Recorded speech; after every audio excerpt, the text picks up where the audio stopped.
Well, could grilling be contributing to global warming? Seriously? Joe Bastardi, Weatherbell's chief meteorologist, says, "Where's the beef? Where's the scientific proof?" Rather, I added that. Good morning to you. Happy 4th of July, Hey. Joe. Happy 4th of July to you guys. What do you think about this study? It says we could be actually hurting the climate by grilling. I'll tell you what, it sounds to me like it's the last gasp of a desperate movement, because I think they know things are turning around, the overall global temperature, and they're trying to grasp at any straw they can get their hands on. The human contribution every year to CO2 is 0.09 parts per million. That means if you made $1 million, which I know you do, Ainsley, you'd be taxed 9 cents on it. Now, if you take the ocean and the atmosphere together, the human contribution is so tiny you can't even measure it. Besides, there's a problem with all of this. One, CO2 continues to go up if you look at this graphic, and the temperatures have leveled off completely. So how is it if CO2 is continuing to increase and the temperature is now leveling off and starting to turn around, is CO2 responsible? By the way, greenhouse gases, there's another term for them. It's called plant food. So my motto on this 4th of July is grill a steak, grill a hamburger, and help the trees out. That's what I want to do. How do you grill guilt-free?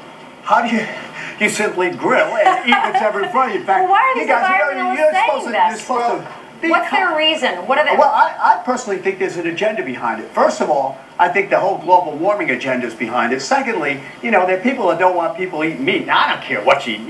You can eat bark over there if you doesn't matter to me. And I also think it's an attack on American tradition. I mean, some study that just came out that if you go to a 4th of July parade, you're going to become a Republican. Yeah, that's right. Well, maybe that just says that those are traditional values.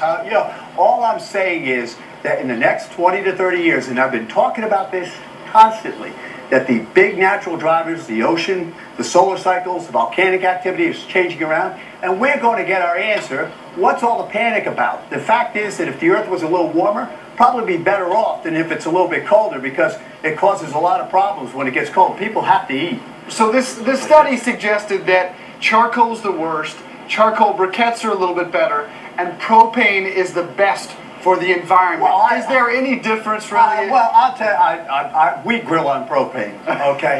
But really, I believe that this... Whatever you're doing something well, right. A lot of that beef, I'll tell you that right now. So, that's what I eat all the time. This is what you eat. That's what I eat all the time. Well, my cholesterol is very, very low, by the way. I'm sure. We're going to have you arm wrestle with Dave while we talk to Clayton. Okay. Thank you so much. Enjoy the Nittany Lion Wrestling. The Nittany Lion Wrestling Club. We have 3 guys in the World Championships this year. Joe, thanks for being here. All right. Thank you.